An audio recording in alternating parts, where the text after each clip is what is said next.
Welcome back. আমি পিঙ্কি চলে এসেছি তোমাদের সঙ্গে আরও একটা ছোট্ট মিনি ব্লগ শেয়ার করতে। তো সবাইকে ফার্স্টে জানে অনেক অনেক ভালোবাসা। তো চলো আজকে মিনি ব্লগটি একটু অন্যরকম হতে চলেছে, সেটাই তোমাদের সাথে শেয়ার করবো। তো চলো দেখতে থাকো। তো জানো তো কালকে রাস পূর্ণিমা বলে আমাদের এক জায়গায় নেমন্তন্ন ছিল। তো সেখানে তো আমরা যেতে পারিনি, কারণ দিদির কাজ ছিল।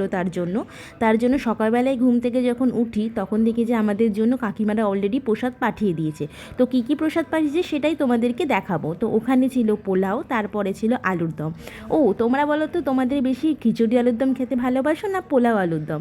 তো অবশ্যই সবাই কমেন্ট করে জানিও। তো এখানে দেখো ছিল লুচি, আরও একটা জিনিস ছিল সেটা হচ্ছে তোমার কোপ্তা। আর এটা কিসের কোপ্তা বলো তো? এটা ছিল কাঁচকলার কোপ্তা।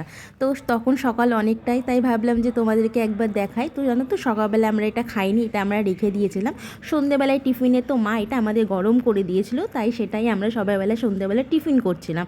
ওখানে ছিল পোলাও আলুর দম, আর এখানে ছিল হচ্ছে যে কোপ্তাটা ছিল সেটা। আর জানো তো এটা হচ্ছে কাঁচকলার কোপ্তা ছিল। তো আমিও খাচ্ছিলাম, একবার তোমাদেরকে দেখালাম। তো আমার দিদিও খাচ্ছিল। দিদি জানে না যে আমি ক্যামেরা করছিলাম, তাই আমি যখন ওর লুকিয়ে লুকিয়ে ছবিটা তুলছিলাম তো ও মাথা নাড়াচ্ছিলো আর বলছিল যে বোন করিস না করিস না, দেখো মুখটা কি অদ্ভুত করছিল, আমার দেখে খুব হাসি পাচ্ছিল। তো চলো টাটা।